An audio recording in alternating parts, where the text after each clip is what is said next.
안녕하십니까. 함께하는 방송 EJ 이재필입니다. 네, 안녕하세요. EJ의 이강무 전무관입니다. 네, 벌써 6월 달이 다 지나갔네요. 벌써 뭐 네. 상반기 그냥 2분의 1이 휙 하고 지나가 버렸는데 뭐 언제 생각해도 시간은 참 빠른 것 같습니다. 그리고 올해 상반기는 유난히 좀 시장도 많이 좀 힘든 그런 시장이었었죠. 오늘이 이제 상반기 마지막 거래일입니다. 6월의 마지막 거래이기도 하고 상반기 마지막 거래일. 내일부터 이제 정말 절반 보내고 남은 절반을 시작하셔야 되는데요. 올해 상반기 참 쉽지 않은 장이었던 것 같고 지금도 쉽지 않은 과정을 경험하고 있는데요. 자, 일단 중요한 지표 발표가 오늘 밤에 있습니다. 미국의 소비 지표 발표가 있는 상태인데요. 사실 저도 이 주식 방송을 하면서 PC 지표를 크게 다룰 것이라고 생각을 해보진 않았습니다. 뭐 개인적인 제 생각일 수 있겠지만 일단 미국의 이 소비 경제 지표에 대한 발표를 앞두고 시장 자체가 좀 경계감, 그러니까 관망세에 있었다라고 할 수 있겠고요. 자, 우선 이제 소비 경제 지표에 대해 따라서 PC 발표에 따라서 금리 인상에 대한 속도 조절이 있을 수 있지 않을까라는 조금 이 작은 기대를 하고 있는 상태인데요. 그러나 이제 앞서 이 소비자 신뢰 지수라든지 미국의 1분기 GDP 발표를 통해서 전반적인 경기 침체에 대한 사인을 먼저 받고 출발하고 있는 것 같습니다. 그 때문에 전반적으로 시장이 좀 어렵게 악재에 대해서 악재로 반영하는 모습이 연출되었기 때문에 만약에 침체와 같은 사인을 받았다고 해서 위로되는 지표에 대한 반응은 나오기는 좀 어렵지 않을까. 이 때문에 오늘 이 PC 발표에 따른 해석지도 아주 기대하기 좀 쉽지는 않을 것 같다라는 생각을 하고 있습니다. 자, 우선 이제 경기 침체에 대한 사인이 우리 증시, 특히나 아시아 증시 전반적으로 나오면서 코스피는 동반 하락을 했고요. 그리고 우리나라 같은 경우에는 자이언트 스텝 다음에 한국은행에서 빅스텝을 진행하는지 여부에 따라서 시장에 대한 포지션에 대한 반응이 중요할 것 같습니다. 자, 그러면 한국은행에 대한 기준금리 발표 이전까지는 시장의 좀 관망세에 계속 지켜볼 가능성이 있다라는 것 이야기 드릴 수 있을 것 같고요. 다만 이제 우리 증시 자력으로 올라가는 힘은 좀 부재하지만 큰 지수에 대한 흐름을 따라가는 방향성에 대한 이 추종은 이뤄왔었기 때문에요. 오늘 밤 PC를 통해서 미국이 기술적인 반등 혹은 기술적인 브레이크를 잡아준다라면은 우리 증시도 어제 오늘 빠졌던 시장에 대한 브레이크를 잡아주지 않을까 예상을 해보고 있습니다. 다만 좀 아쉬운 거는 우리 시장이 자력으로 올라가기 위해서는요, 환율 계속 강조드리지만은 환율 그리고 수급의 환경이 좀 바뀌어야 되지 않을까 생각을 하고 있습니다. 일단 오늘까지 좀 시장이 어려웠고요. 이따가 이 밤사이에 발표되는 이 개인 소비 지출 PC 발표를 주목하자라고 이야기 드리겠습니다. 자, 역시 뭐 앞에서 얘기했듯이 오늘은 PC 지표가 발표됐는데요. 자, 요거는 CPI하고 약간은 좀 틀린 지표죠. CPI는 소비자 물가 지수를 얘기하는 거고요. PC는 개인 소비 지출 물가를 얘기하는 겁니다. 근데 CPI 같은 경우는 그냥 도시 지역 뭐 요런 쪽들 요렇게 좀, 그리고 구성하는 항목도 좀 틀리고요.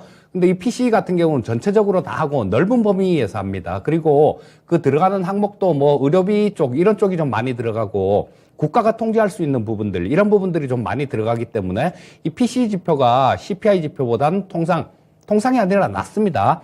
이번에도 낮게 나오죠. 그 중에서도 패드가 가장 중요하게 생각하는 지표는 CPI가 아니라 패드가 보는 지표는 이 PCI를 봅니다. PCI 중에서도 근원 PCI, 그러니까 뭐 음식료하고 기름 이런 거를 뺀 거를 근원이라고 얘기를 하는데요. 그걸 가장 패드가 지표로 삼고 보는데 지금 예상치는 한 4.8 정도가 나옵니다. 4.8 정도 나오면 약간의 희망이 생길 수도 있죠. 왜냐하면 할 말이 있으니까. 지금 지난달이 4.9가 나왔으니까요. 이게 이번 달에 또 지난달보다 낮으면 석 달 연속 하락했네? 뭐 이런 논리가 조금 성립될 수 있기 때문에 뭐 요 부분 확인을 해봐야 될 거고요. 자, 우리 방송하는 중에 발표가 나올 것 같습니다. 지금 9시 반 정도에 아마 발표 예정인데 그 부분에 따라서 시장은 좀 많이 움직일 수 있을 것 같고요. 자, 지금 뭐 오늘 우리 증시도 급락을 했지만 중국 시장은 또 괜찮았어요. 그런데 우리하고 이 비슷한 산업 구조를 가진 대만은 급락을 했습니다. 이 기술주의 비중, 반도체 비중이 대만이나 우리나 상당히 높고요. 또 수출로 먹고 산다는 거, 뭐 그런 공통점도 있는데 이런 부분들이 또 조금 걸리는 그런 부분이네요. 그리고 나토 쪽에서 지금 저 나토 회의가 진행 중인데요. 새 전략 개념이라는 거를 발표를 했는데 여기에 중국의 위험을 여기에 포함을 시켜버렸습니다. 이 나토에서 새로운 그 전략 개념을 발표한 게 2010년도였어요. 그러니까 뭐 이게 웬만해서는 안 바뀌는 건데, 자, 중국 쪽을 아무래도 굉장히 강한 그런 위협으로 삼고 있는 것 같습니다. 참고로 2010년도에는 러시아를 전략적인 동반자 관계 뭐 이런 걸로 격상하는 그런 부분이 있었는데, 그러고 난 다음에 러시아하고 사이가 좀 좋게 잘 돌아갔었죠. 근데 중국은 그 반대입니다. 지금 현재는 러시아 제재 강화하는 부분들, 이런 부분하고 나토에서 중국을 새로운 위험으로 봤다. 당연히 중국은 강력하게 반발을 하고 있는 상황이고요. 자, 뭐 이런 부분들이 우리한테 또 불똥이 튀지 않을까 싶은 뭐 그런 염려도 조금 되는 부분들이 있습니다. 그리고 지금 시장은 전저점 자리 있죠. 자, 뭐 이것도 오늘 CPI 결과에 따라서 지켜지느냐 마느냐 그런 부분들이 결정이 좀 나오지 않을까 싶은데요. 2306포인트. 자, 요 가격은 반드시 좀 지켜줬으면 하는 그런 가격이고요. 자, 이 가격 이상에서 조금 조정이 마무리가 된다라면, 야, 요거 좀 아쉽지만 쌍바닥이네? 뭐 요런 논리도 조금 형성될 수 있는데, 그렇다고 쭉쭉 치고 올라갈 것 같지는 않지만요. 일단 뭐 어느 정도 안정이 되는 그런 계기는 될 수 있겠죠. 자, 그래서 전저점 지켜지는지 그 여부도 우리 시청자님들은 반드시 좀 지켜보시고 거기에 따라서 좀 대응을 하시면 좋겠습니다. 그동안에 이제 EJ를 통해서 소개드렸던 종목들에 대한 수익을 다시 한번 좀 검증해 보도록 하겠는데요. 일단은 이 종목들 추천주에 대한 목표가 도달했던 종목들에 대한 리뷰와 그리고 현재까지도 유효 한지에 대한 산업 배경을 설명하기 하는 시간을 가져보도록 하겠습니다. 자, 그러면 포커스 EJ처럼요, 여태까지 소개했었던 종목들에 대한 수익률 체크 한번 다시 보도록 하겠습니다.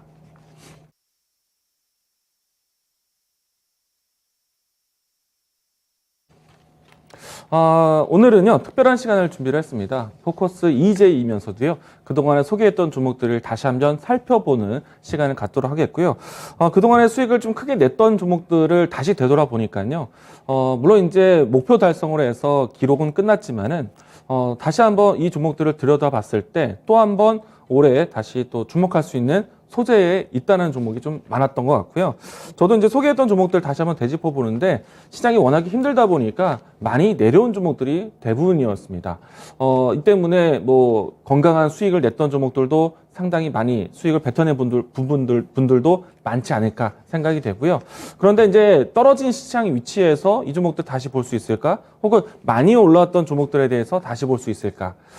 일단 여러분들과 함께 같이 볼 수 있는 에 대한 내용들 점검해 보도록 하겠는데요. 제가 소개드리면서 목표 달성했던 종목들 한번 나열해서 보도록 하겠습니다. 일단은 그 중에서 좀 제가 다시 한번 소개해 드리고 싶은 종목을 골라내 봤는데요. 자, 라닉스 종목부터 보도록 하겠습니다. 자, 이 종목 같은 경우에는 보통 자율주행에 대한 키워드가 나왔을 때 움직일 수 있는 종목인데요. 최근에는 워낙에 힘든 종목들이 시장의 힘듦이 많았습니다. 어려웠죠. 자, 라닉스 같은 경우에는 제가 소개드렸던 시점은 5월달 중에 소개를 드리기도 했었는데 주가 차트를 보시게 되면은 단기적으로 사실 큰 반등세, 급등세를 좀 보여주면서 제가 목표했던 목표가를 일찍 조기에 달성을 했습니다. 자, 그런데 지금은 상당히 많이 빠졌죠. 제가 소개했던 위치보다도 내려온 상태인데 라닉스 자율주행에 대한 키워드에 대한 배경을 좀 살펴보면요.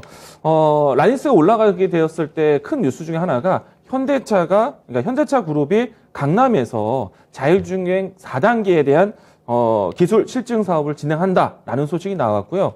자, 그동안에 우리나라 이 자율주행 기술이 글로벌 시장 기술 대비했을 때 상당히 좀 낮은 기술을 가지고 있었습니다.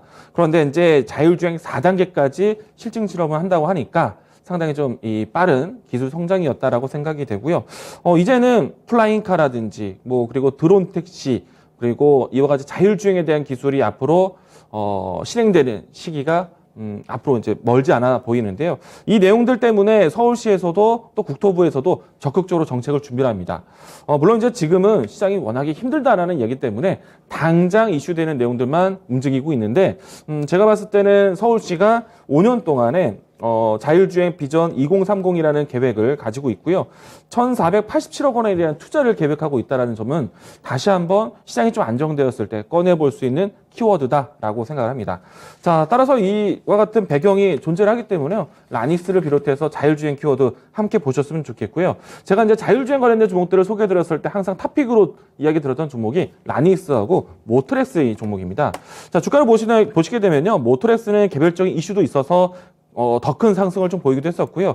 물론 이제 지금은 큰 상승 이후에 내려오기도 했었지만은 다시 한번 자율주행에 대한 키워드가 사라진 것은 아니기 때문에 주가에 대한 브레이크 위치 혹은 진정되는 시장에 대한 환경이 조정되면은 자율주행은 또 꺼내보자. 그때도 모트렉스, 라닉스를 관심 있게 보자라고 이야기 드리겠습니다. 자, 다음 종목 소개도 해보도록 하겠는데요. 두 번째 종목은 코롱 플라스틱입니다. 사실은 저는 전쟁 관련된 종목들을 많이 소개하지는 않았었거든요. 초창기 때 방산주에 대한 내용들 건네드리기도 했었지만은 이게 전쟁 테마주라기보다는 방산 수출에 대한 내용들, 실질적인 기업에 대한 숫자가 찍히는 내용들을 많이 건네드리고 했습니다. 그런데 최근에 와서 러시아와 우크라이나에 대한 이야기들이 단기간에 전쟁이 마무리되지 않을까 싶었는데 장기화되고 있죠. 지금도 끝나지 않고 있습니다. 자, 그 사이 동안에 이 러시아와 우크라이나에 대한 지정학적 리스크를 받으면서 반사적으로 움직였던 원자재 가격 관련된 종목들이 많았는데요. 자, 물론 이제 식량, 에너지, 뭐 그 밖에 여러 가지 물품 관련해서 움직임도 나왔었는데 그 중에 하나가 플라스틱 소재의 이 반사적 이익은 나왔습니다. 자, 이 종목 같은 경우에는요, 러시아가 반우호국에 원자재 수출 금지를 내리기 시작하면서 움직였던 종목 중에 하나입니다. 플라스틱 소재, 뭐 나이론이라든지 에틸렌 이와 같은 내용들에 대한 가격 변동이 나오면서요. 플라스틱 가격에 대한 상승, 마진 개선으로 이어질 수 있다라는 기대감으로 올라왔습니다. 자, 이 종목은요. 특히나 이제 전기차라든지 친환경 자동차에 대한 환경이 조성되면은 소재 자체가 이제는 플라스틱 소재로 바뀔 수 있는 좀 더 탄성에 대한 기술이 들어갈 수 있는 신소재 개발에 관심이 높아질 수 있다는 측면으로 항상 차량 경량화라든지 친환경차에 대한 수혜로 같이 올라왔던 종목이기도 합니다. 자, 이 종목은 단기 소개해서 42%대 수익을 보이기도 했었는데요. 주가 차트 보도록 하겠습니다. 자, 코롱 플라스틱 종목인데요. 일단 플라스틱 관련된 종목들의 변동성이 꾸준하게 있었지만은 이 종목은 직전에 뭐 큰 움직임이 나왔을 때 연중 신고가를 기록하기도 했었습니다. 일단 이 종목 같은 경우에는 제 기록 속에서는 42% 상승을 보이기도 했었는데 일단 지금은 시장이 좀 많이 힘들죠. 예, 제 종목 제가 소개했고 제가 달성했던 종목들도 지금 많이 내려왔는데 이 종목은 또 꺼내봐야 되지 않을까. 왜냐하면은 최근에 와서 이 전기차에 대한 구매력이 굉장히 높습니다. 그 말은 전기차 수요가 높은 상태에서 공급이 따라가는 그런 형태에 있는데요. 그러면 전기차 만드는 쪽쪽쪽 그렇게 판매가 이루어질 수 있다는 얘기겠죠. 우리나라에서도 전기차 구매 대기가요 6개월에서 많게는 12개월을 기다리고 있습니다. 이 모습은 국내뿐만 아니라 해외에서도 마찬가지고요. 특히나 미국 시장 같은 경우에는 중고차 시장이 살아나고 신차에 대한 시장이 살아나다 보니까 이처럼 전기차에 대한 시장까지도 동반 살아나고 있어요. 그렇기 때문에 앞으로 글로벌 전체적으로 전기차 대중화에 대한 기대감을 갖는다면 그와 같은 환경 속에서 전기차 관련된 부품 수요가 살아나는 기업 중에 하나가 코롱 플라스틱입니다. 그런 측면을 본다면 이 종목도 반번에 벌어내는 것이 아니라 충분히 주가가 과거에서부터 꾸준한 우상향을 가질 수 있는 종목이라는 점에서는 관심 있게 보자라고 이야기 드리겠습니다. 자, 지금은 사실 제가 최근에 소개하는 종목들도 보셔도 유럽에 대한 뉴스가 있는 종목들만 소개하고 있지 이처럼 좀 이슈는 좀 다시 한번 좀 모아놓자라고 이야기 드리겠습니다. 자, 다음은 또 제가 좋아하는 파트 중에 하나인데요. 반도체 종목입니다. 해성 DS예요. 그동안에 산업 성장과 경기 회복에 대한 사이클 통해서 가장 큰 수요, 가장 큰 수출 동향이 나왔던 게 반도체이고 그리고 한때는 쇼티지에 대한 불안감으로 해서 시장에서 공급 부족을 이야기했던 것이 차량용 반도체인데 그 부분에서 가장 특화된 기업 중에 하나가 해성 DS죠. 자, 우선 이 종목에 대한 가장 큰 강점은요. 고객사가 참 다양하다는 겁니다. 뭐 현대차, 기아차에 대한 이 백그라운드뿐만 아니라 글로벌 전체적으로 GM, 폭스바겐 이와 같은 기업들과의 협력 관계가 있기 때문에 이 기업 같은 경우에는 꾸준하게 안정적인 실적을 낼 수 있는 기업이 될 것이다 라고 보여지고요. 반도체, 이 차량용 반도체 리드 프레임을 만들고 있는 회사인데 여기 반도체만큼은요 시장에 대한 경기라든지 업황을 크게 타지 않고 꾸준하게 이 공급망에 대한 리스크 해소될 때까지 계속 수요가 나타나고 있습니다. 실적이 괜찮다라고 보시면 돼요. 그렇기 때문에 해성 DS 관심 있게 보자라고 하겠고요. 반도체 한다라면 또 기판에 대한 관심도 높죠. 이 종목 같은 경우는 리드 프레임뿐만 아니라 반도체, 시스템 반도체 기판까지도 하고 있습니다. 이렇다 보니까 올해 상반기 때 가장 큰 수익이 났었던 심데코, 그 관련해서 반도체 수혜도 받았던 기업 중에 하나다. 라고 보실 수 있겠고요. 이 종목 같은 경우에는 제가 소개하고 난 다음에 43% 정도의 등락을 보였습니다. 큰 차트로 보시게 되면요. 지금도 꾸준하게 장기 이평선이 우상향을 하고 있는, 또 중기, 또 단기까지 계속해서 우상향을 보여주고 있는 장기 성장주가 아닌가 생각이 되고 있고요. 올해 초만 해도요, 가격적으로 했을 때 5만 원 선에서 7만 원대까지 빠르게 상승을 하기도 했습니다.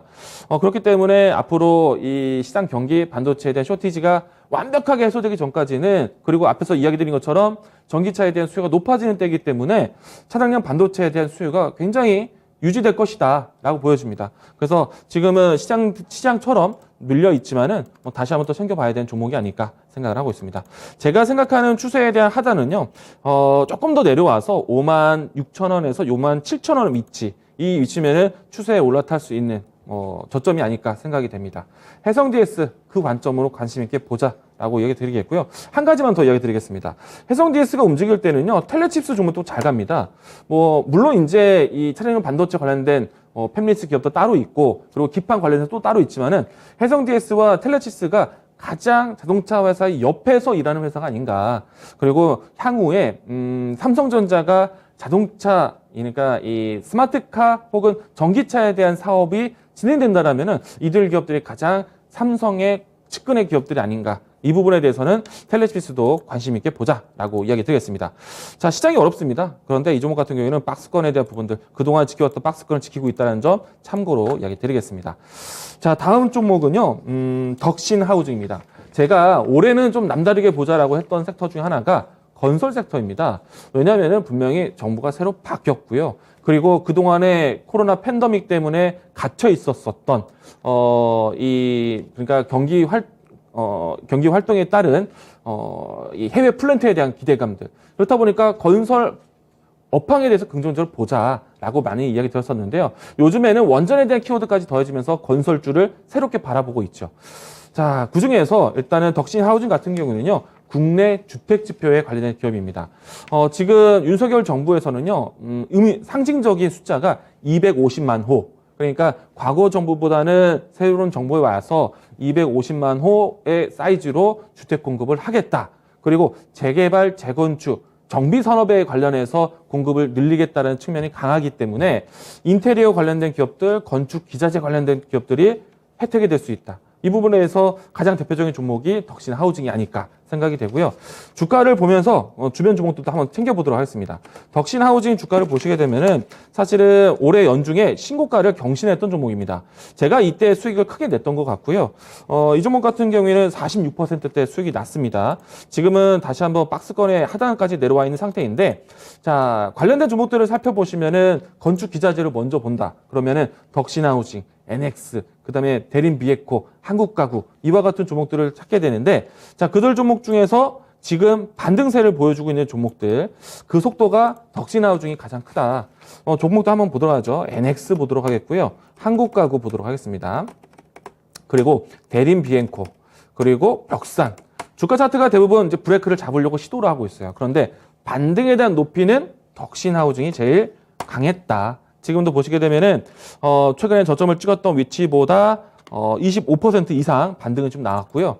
자, 그렇기 때문에 다시 한번 이 부동산 정책, 최근에 부동산 여러 가지 그 세제 혜택에 대한 부분들을 완화시키려고 하고 있고, 대출에 대한 규제를 좀 풀어주려고 하고 있는데, 여기서 조금 더 디테일한 부동산에 대한 공급에 대한 뉴스가 나온다라면은 건축 기자재 관련된 종목들 다시 살아날 수 있지 않을까 생각을 하고 있습니다. 그러면은 덕신하우징 대표적으로 보자. 자, 이 종목은요, 사실은 플러스 알파 모멘텀도 있습니다. 가덕도 신공항과 같은 공항 건설에 대한 반사적인 이익도 받고 있어요. 이 기업 같은 경우에는 건설 기자재에도 들어가는 데크 플레이트를 공급하게 되는데 공항을 건설할 때 데크 플레이트 이 수요가 굉장히 많이 늘어난다고 합니다. 그리고 항공산업 쪽에서의 이 공급 이력이 있기 때문에 아마도 덕신하우징 가덕도 반사적인 모멘텀으로도 볼 수 있는 종목이다. 플러스 알파로 얘기 드리겠습니다. 그런데 제가 강조드리고 싶은 내용은요. 부동산 정책에 따른 건축 기자재 종목으로 덕신하우징을 소개를 드리도록 하겠습니다. 자, 다음 종목인데요. 사실 제가 제일 마지막에 소개드리는 이유가 있습니다.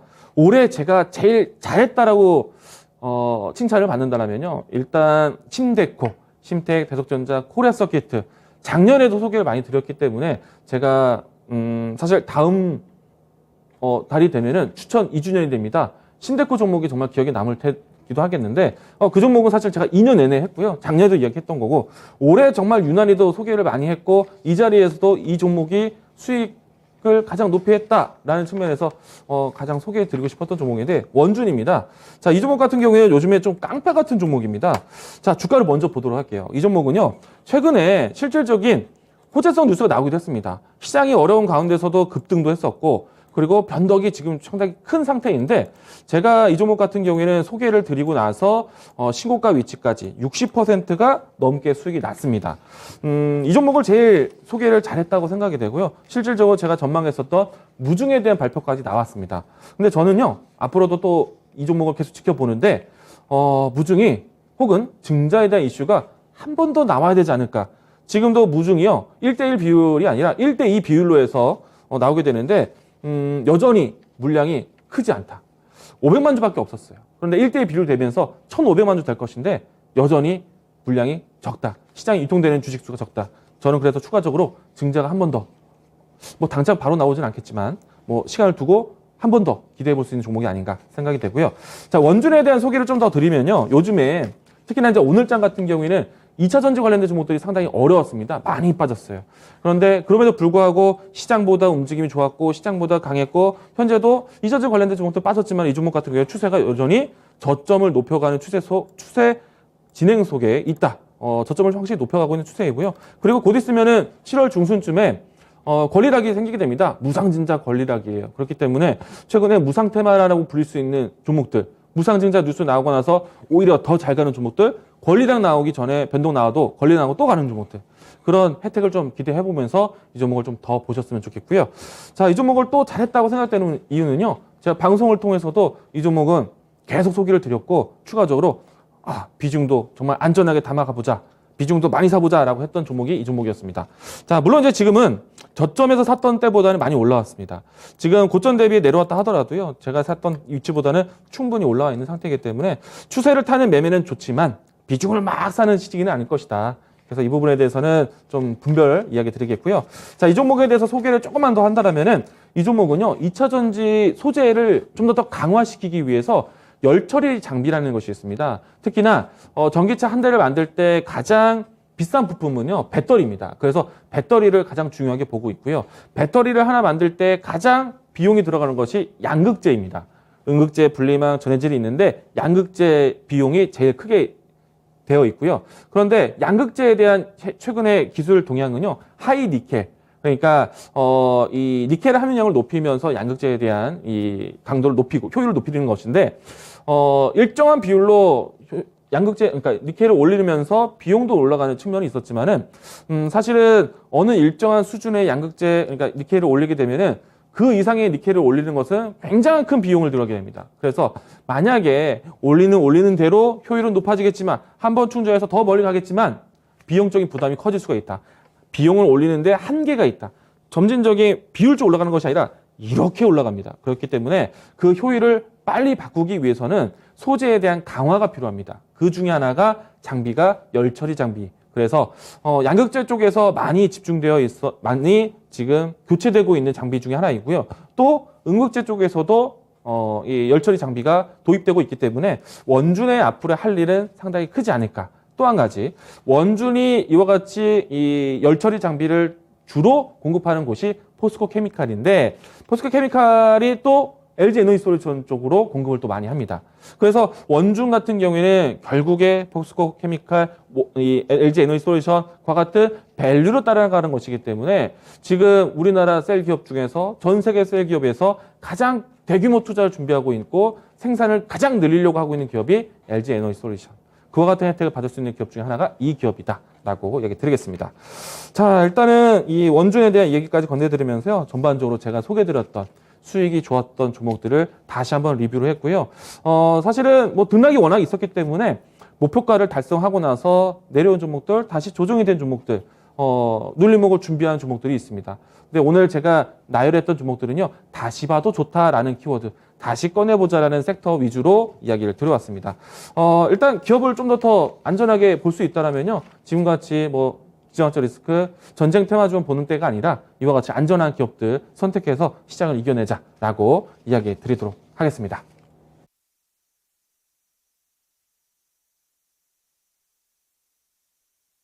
네, 오늘도 저도 그렇게 좀 준비를 해봤는데요. 지금 오늘 우리가 말씀드리는 종목이 지금 EJ를 2월 14일부터 시작했는데요. 그때부터 시작해갖고 수익률이 가장 좋은 탑 1등부터 5등까지를 말씀드리고 있는 겁니다.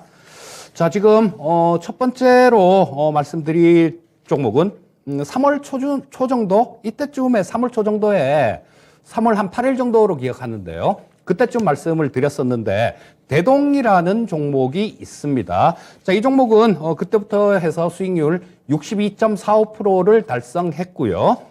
자, 그리고 이 대동은 그때 당시에 막 에그플레이션 막 이런 초기 단계였었죠. 그래서 뭐 어떤 뭐 사료주들 뭐 이런 것들도 뭐 좀 그때까지만 해도 움직이지 않았을 때예요. 그래서 뭐 비료 뭐 이런 것들 막 움직이고 그러고 난 다음에 이제는 농기계입니다라는 말씀을 드리면서 추천을 해드렸던 종목인데요. 사실 저는 오늘 이렇게 수익이 많이 난 종목들, 이런 종목들을 뭐 개중에는 잘 추천드린 종목도 있고요.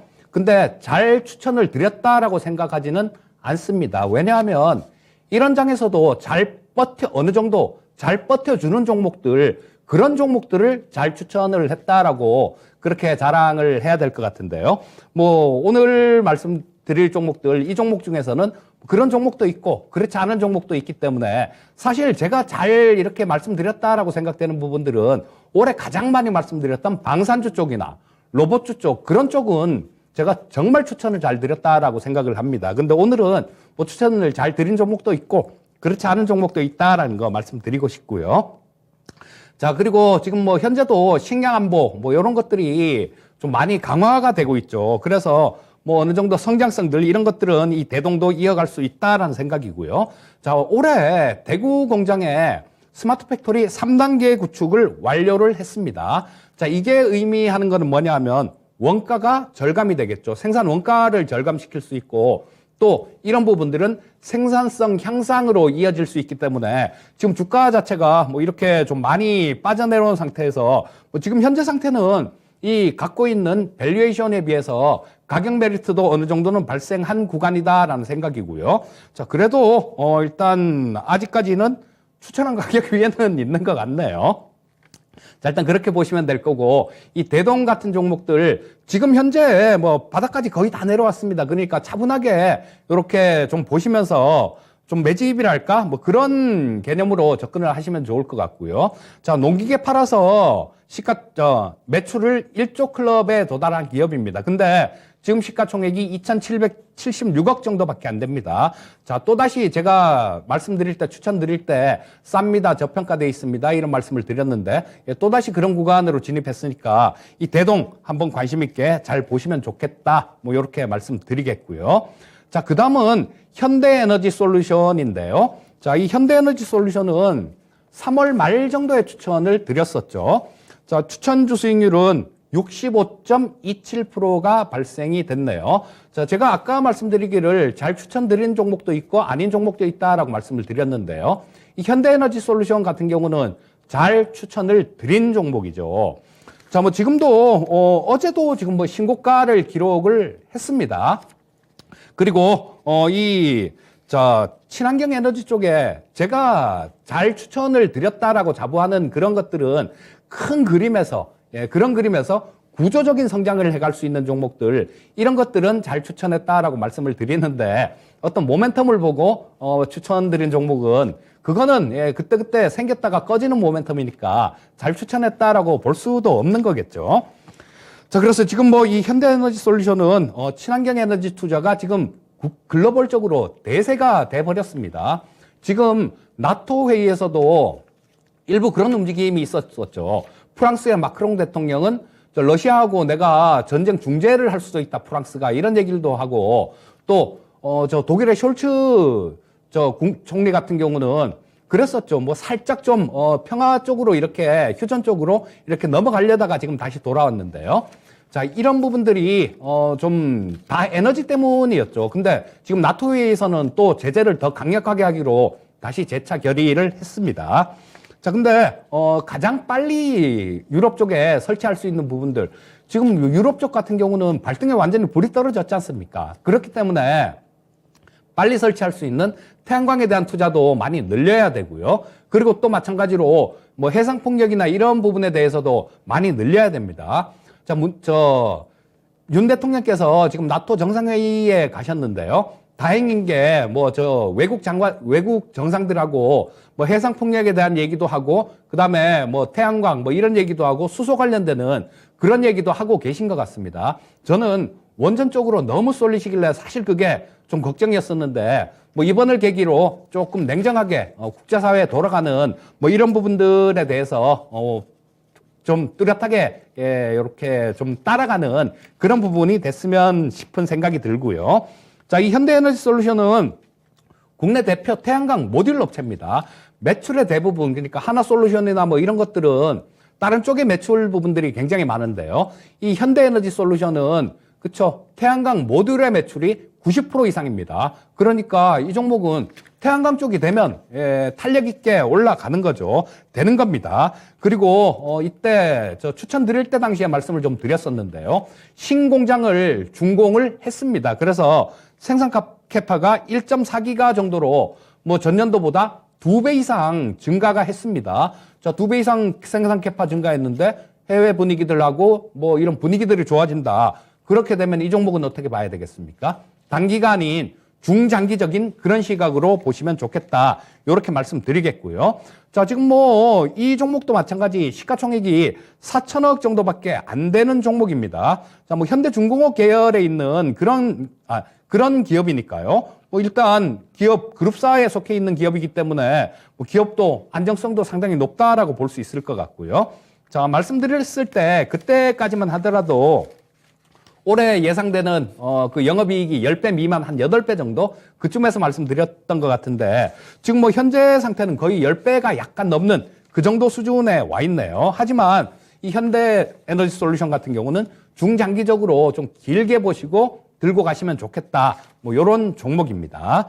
자, 그리고 다음 종목은 SPG가 또 수익이 좀 많이 났죠. 이 SPG는 이 방송을 시작한 게 2월 14일 날 시작했다라고 말씀해 주셨는데요.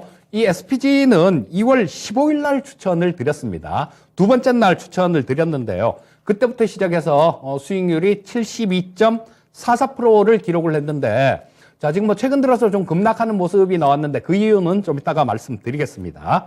SPG는 국내 감속기 시장에 55%를 점유하고 있는 가속기 시장의 절대 강자다. 이렇게 보시면 될 거고요. 특히 정밀 감속기 쪽, 이런 쪽은 지금 뭐 이제 로봇이나 뭐 스마트 팩토리 쪽, 뭐 이런 쪽에 많이 들어가게 되니까 그런 부분들은 막 개화되는 그런 단계다라고 보시면 될 거고요. 당연히 로봇이나 스마트 팩토리 산업의 성장에 따라서 같이 성장해 나갈 종목이다. 이렇게 보시면 되겠습니다. 자, 최근 들어서 급락을 했어요. 상당히 많이 빠졌는데 요건 이유가 좀 있었죠. 어제 급락한 이유는 그런 거였습니다. 뭐 현대차가 압수수색을 들어가니까 뭐 이거 SPG 같은 경우도 그쪽에 조금 납품하는 부분들, 이런 부분들이 있으니까 야, 이것도 불똥 튀는 거 아니야? 뭐 그런 것들이었었고요. 또 한 가지는 가전 판매가 지금 우리나라 국내 가전 판매가 좀 둔화되는 그런 모습입니다. 근데 이 SPG 같은 경우가 가전 쪽이 아직까지는 캐시카우예요. 아까 말씀드렸던 그 뭐 로봇이나 이런 부분들 같은 경우는 성장성을 품고 있는 그런 쪽이고, 가전 쪽이 아직까지 캐시카우 역할을 하고 있으니까 가전 판매가 둔화되면 야, 이 부분은 실적이 조금 덜 나오는 거 아니야? 실적이 후퇴하는 거 아니야? 이런 우려감들, 그런 것들이 작용했고요. 또 지금 오늘 좀 그런 부분들도 있었죠. 오늘이 분기 마지막 날, 6월 달, 그러니까 반기 마지막 날이죠. 그래서 이럴 때 분기 마지막에, 반기 마지막에 이럴 때는 또 기관들이 포트폴리오 리밸런싱 작업을 하는 경우가 있습니다. 많이 오른 종목들, 이런 부분들을 일정 부분 덜어내고, 그 다음에 좀 안 좋았던 것들, 이런 것들로 갈아타는 그런 부분들이 있는데요. 이 SPG 같은 경우도 보시게 되면 1월 달이나 뭐 2월 달 정도, 그때부터 시작해서 보면 아직도 훨씬 위에 있는 그런 모습입니다. 가격대 자체가. 그래서 아마 그런 작업이 조금 진행된 걸로 그렇게 판단이 되고요. 자, 그러면 이 중에 조금 지속적으로 영향을 끼칠 수 있는 부분은 이 가전산업이 어떻게 되느냐, 둔화가 되느냐, 뭐 이런 부분들이 조금 관건이 될 수 있을 텐데, 자, 요런 부분들 같은 경우는 일단 조금 지켜봐야 되겠죠. 하지만 지금 주가 자체는 너무 많이 내려온 상태입니다. 그래서 뭐 아직까지도 제가 추천했을 때보다는 훨씬 위에 있어요. 훨씬 위에 있지만, 그래도 좀 많이 지금은 가격 메리트가 발생한 구간이다. 이렇게 말씀드릴 수 있겠고요. 자, 단기간에 이렇게 급락한 이런 자리는 SPG 같은 종목은 좋은 매수 기회로 작용할 수 있을 거다. 그렇게 말씀드릴 수 있겠습니다. 그리고 지금 뭐 242평선 근처까지 다 빠졌으니까 뭐 슬슬 이 종목도 이렇게 좀 매수에 들어가시면 좋겠다. 뭐 이렇게 보시면 좋겠고요. 자, 다음은 JC케미칼이라는 종목이 있죠. 이 JC케미칼 같은 경우도 상당히 좀 일찍 추천을 해드렸던 그런 종목 중에 하나인데요. 자, 이 JC케미칼은 추천드리고 난 다음에 수익률이 78.76%가 나왔습니다. 자, 근데 이 JC케미칼 같은 경우는 단기간에 이렇게 큰 수익이 났는데 이런 것들은 모멘텀 쪽으로 그렇게 보고 좀 말씀을 드렸던 부분인데, 그런 생각도 듭니다. 아, 이거 괜히 추천을 해드렸었나? 비록 수익은 많이 났었지만 그런 생각도 좀 들어요. 자, 그런 게 뭐냐면 이 인도네시아가 파뮤를 수출을 제한을 하면서 급등을 했죠. 근데 그 파뮤 수출 제한하는 거 그거 언제까지 가겠습니까? 아까 말씀드렸던 그 로봇이나 뭐 이런 거, 그 다음에 신재생 에너지나 이런 것처럼 구조적인 성장을 할 수 있는 그런 건가요? 그런 게 아니죠. 그렇기 때문에 일시적인 부분들이 좀 있었기 때문에 이 JC케미칼은 제가 추천을 잘 해드렸다라고 말씀드리긴 조금 어려울 것 같습니다. 자, 지금 뭐 이 종목은 바이오 디젤이나 뭐 바이오 중유 요런 것들을 제조하는 그런 기업이에요. 자, 지금 뭐 유가가 워낙 올라갔기 때문에 이런 쪽에서 정제 마진이 좀 올라올 수 있을 겁니다. 그리고 인도네시아에 오일팜 농장을 인수를 해서 지금 운영을 하고 있고요. 자, 대표적인 파뮤로 바이오 디젤이나 뭐 이런 것들을 만들어서 정유사에다가 납품을 하는 그런 기업입니다. 그리고 인도네시아 쪽에다가 약 6,700헥타르에 지금 조림을 조성한 그런 부분들이 있어서 뭐 이런 부분에 대해서는 탄소 배출권 같은 것들 뭐 이런 부분도 해당이 될 거고요. 자, 근데 이게 지금 여기 4월 28일 날 고점을 찍고 급락하기 시작한 게 5월 달 정도부터 급락을 했었는데요. 이때 16,750원 찍으면서 이때 수익률이 78% 정도가 나왔는데, 자, 요거는 그렇습니다. 1분기 실적, 제가 항상 실적 이렇게 말씀드리고 시청자님들께 당부하는 게 쫓아가지 마세요. 이런 당부를 드리고 실적 꼭 보세요라는 말씀을 드렸죠. 자, 드리고 있는데, 자, 이것도 뭐 5월 초에 실적 발표를 했습니다. 근데 실적이 굉장히 안 좋았어요. 자, 그렇게 되면 작년까지는 실적이 좋았더라도 1분기 실적을 확인을 했으면 조금 정리를 하는 게 그게 좋은 그런 매매였었겠죠. 자, 그리고 이 JC케미칼 같은 경우는 일단 1분기 실적이 안 좋았기 때문에 향후에도 움직이는 모습 조금 2분기 실적 정도 확인해 보시고 좀 좋아지면 그때 좀 투자를 들어가시면 될 것 같습니다. 자, 그리고 마지막 종목은 티플렉스라는 종목인데요. 이거는 2월 14일 첫날 추천을 드렸던 종목입니다.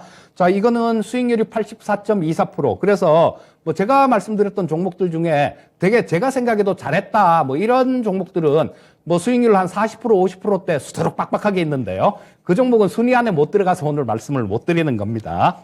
자, 이 티플렉스는 티타늄이나 니켈 합금 같은 이런 희소금속들 뭐 이런 것들을 하는 기업이죠. 그리고 이 얘기는 이걸 추천할 때는 러시아하고 우크라이나하고 전쟁이 터지지 않았을 때입니다. 근데 이 전쟁 관련되는 얘기는 제가 1월 달부터 말씀을 드렸어요. 그리고 전쟁 관련해 갖고 러시아가 니켈의 주요 생산국이다라는 얘기를 2월 14일 날 말씀을 드리면서 추천을 드렸습니다.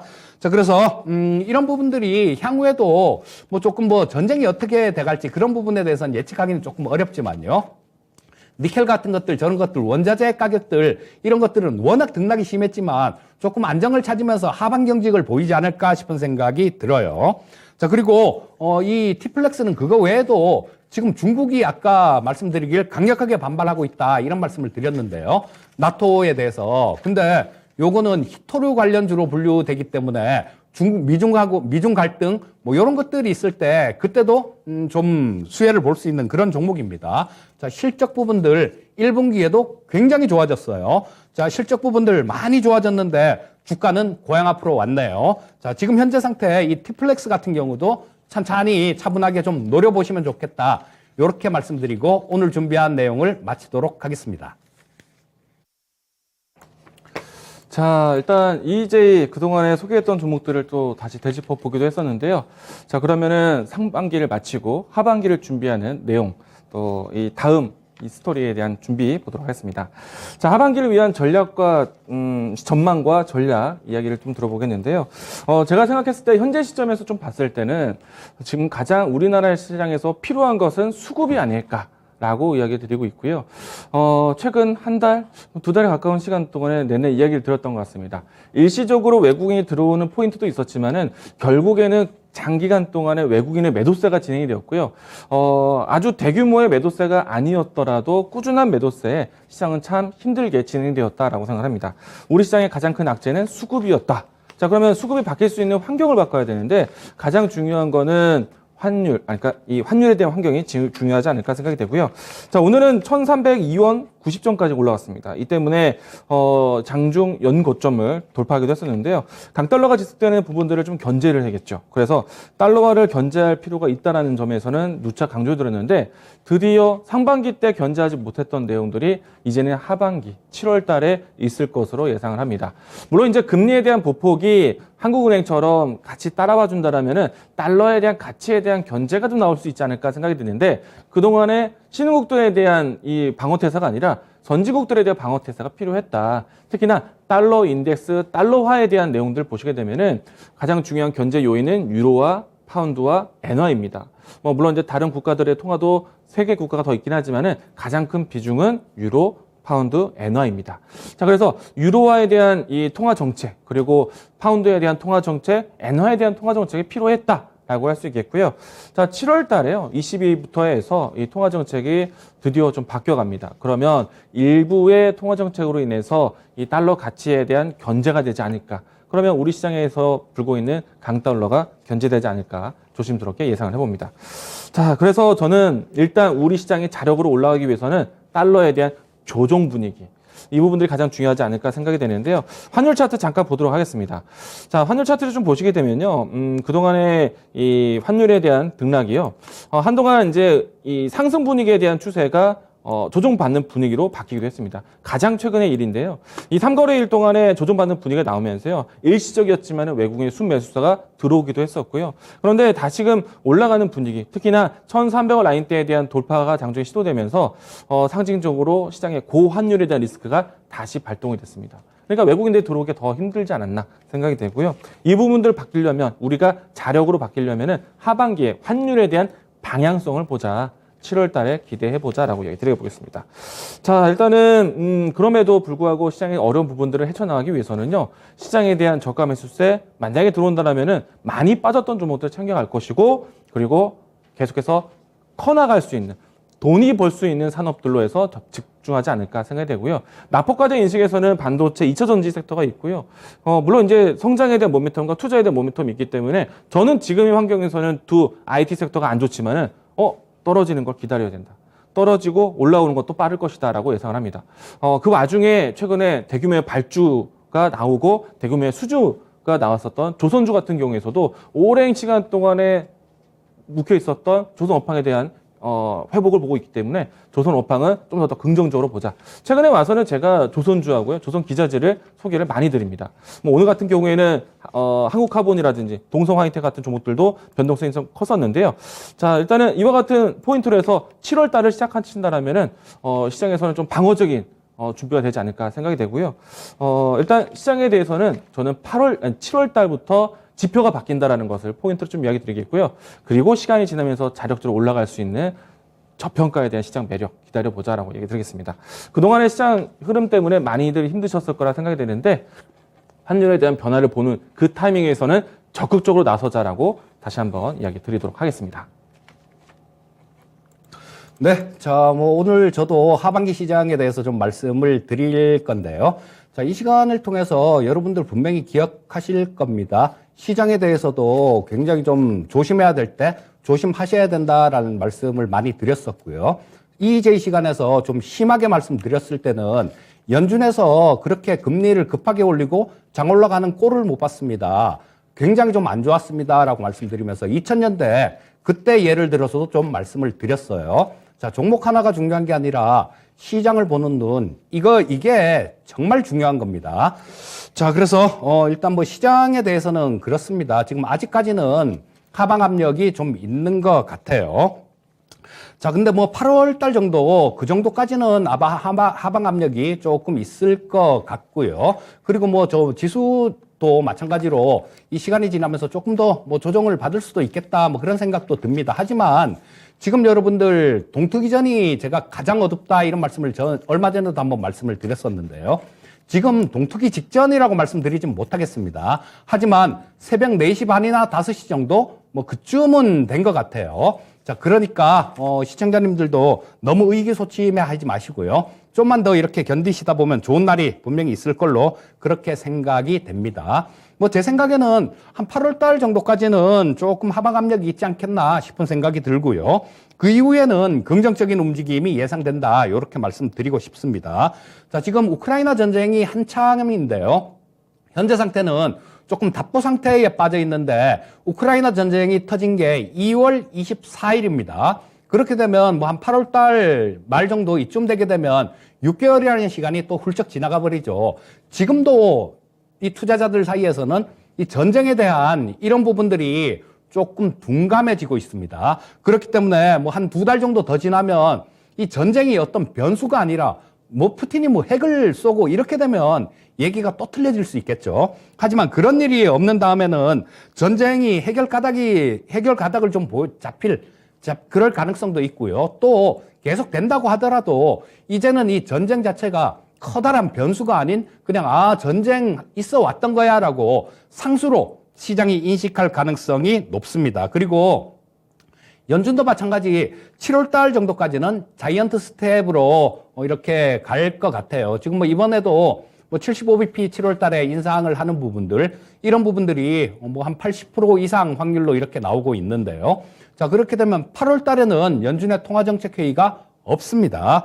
자, 그렇다면 뭐 7월 달에 좀 많이 올려놓고 그리고 8월 달 이후에는 조금 관망을 하지 않을까 싶은 생각이 들고요. 그리고 9월 달 정도부터는 다소간에 약간 정책이 완화된 정책을 이렇게 보일 가능성이 많다라는 생각입니다. 자, 그 이유는 11월 달에 미국의 중간 선거가 있죠. 그렇기 때문에 아마 지금 연준이나 미국 정부 쪽에서도 굉장히 좀 매파적으로 이렇게 얘기하는데도 조금 뭐 오버하고 그런 부분들도 있을 수 있겠다라는 생각입니다. 왜냐하면 지금 인플레이션을 확실하게 눌러놔야 나중에 그때 뭐 한 9월 달 정도부터는 장도 좀 괜찮아야 민주당이 저도 좀 덜 질 거 아닙니까?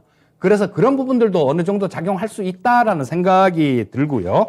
자, 그 다음에 이런 부분들은 정치적인 부분들이고 시장이 보여주는 시그널, 그것도 한번 좀 보여드리겠습니다. 자, 이 시장을 조금 판단을 할 때 선물 시장, 그쵸? 뭐 현물 시장보다 선물 시장이 100배는 더 중요합니다. 그리고 이 선물 시장 수급이나 뭐 이런 부분들을 보면서 전에도 뭐 6월 달에도 그렇고요. 그 전에도 그렇고 계속해서 뭐 외국인들 선물 매도하면서 미결 작정이 늘어납니다. 막 이런 얘기를 하면서 그래서 좀 어려울 것 같습니다. 이런 얘기를 많이 드렸었는데요. 자, 이 선물 시장 그 보는 게 여러 가지가 있습니다. 근데 오늘 말씀드리고 싶은 거는 그런 부분이에요. 자, 이 스프레드라는 게 있죠. 선물이 지금 9월물이 최근월물로 거래가 되고 있는데 9월물만 거래되는 게 아니라 12월물도 거래가 되고 있습니다. 그래서 9월물 선물 가격하고 12월물 선물 가격을 보면 차이가 좀 나요. 이게 12월물이 좀 꽤 많이 높습니다. 오늘 같은 경우도 한 0.65포인트 정도 그쯤 12월물 선물이 가격이 높아요. 계속 이게 유지가 되고 있다는 겁니다. 3월물이나 6월물에서는 이런 부분들이 나타나지 않았어요. 6월물하고 9월물의 스프레드는 거의 없었습니다. 어떤 때는 백오데이션, 가격 역전이죠. 백오데이션 상태로 들어갈 때도 있었어요. 하지만 지금 현재는 9월물 선물 가격이 307.45포인트고요. 12월물 선물 가격을 한번 보게 되면 12월물은 308.10포인트입니다. 조금 308.10에서 저 307.45포인트를 빼면요. 자, 0.65포인트가 12월물이 비싸죠. 자, 원월물 가격이 근월물 가격보다 비싸다는 얘기는 근월물의 마감보다는 원월물로 갈수록 주가가 올라갈 확률이 높다라는 걸 의미하는 겁니다. 그러니까 이 12월물이 본격적으로 좀 거래가 되기 위해서는 또 그 시기도 한 8, 9월 달 정도, 그 정도 9월 만기가 지나면 12월물이 근월물이 되니까요. 그쯤이면 이 선물 스프레드 관련되는 이런 효과도 좀 나오지 않을까 싶은 생각이 들어서 한두 달 정도 그 정도만 잘 참고 시장을 인내하시다 보면 그 다음에는 분명히 좋은 날이 올 걸로 생각이 됩니다. 자, 시청자님들 조금 아쉬운 얘기를 좀 말씀을 드려야 되겠습니다. 오늘 우리가 이런 얘기들 쭉 수익률 이런 부분들 다 말씀을 드리고 탑5 말씀을 드린 이유가 이 방송 EJ가 오늘까지 하고 뭐 끝나기 때문에 그런 말씀을 좀 드렸고요. 자, 이강무 전문가님도 저는 사실 아쉬운 서운함도 남고 하는데요. 일단 그동안에 어려운 시간, 사실 저희가 이 프로그램 시간 동안에 시장이 좀 많이 어려웠습니다. 저희도 이제 떠나는 마음이 좀 아쉽지만 그동안에 고생했을 여러분들, 시청자분들 상당히 좀 도움이 되길 바랬었고요. 그리고 시장이 많이 힘들지만은 주식 시장은 매일 떨어지진 않습니다. 또 올라오는 시장도 나올 수 있으니까요. 모두 다 좀 힘내시고 다음 시장 준비 꼭 잘 해보시기 바라겠습니다. 자, 저는 월요일 날 또 9시부터 11시까지 출연하기로 했으니까요. 뭐 저 보고 싶으시면 또 월요일 날 뵈면 좋을 것 같고 시청자님들 이 프로는 아니더라도 다음 프로에서 또 뵙겠고 항상 많은 수익 내시길 기원하겠습니다. 감사합니다.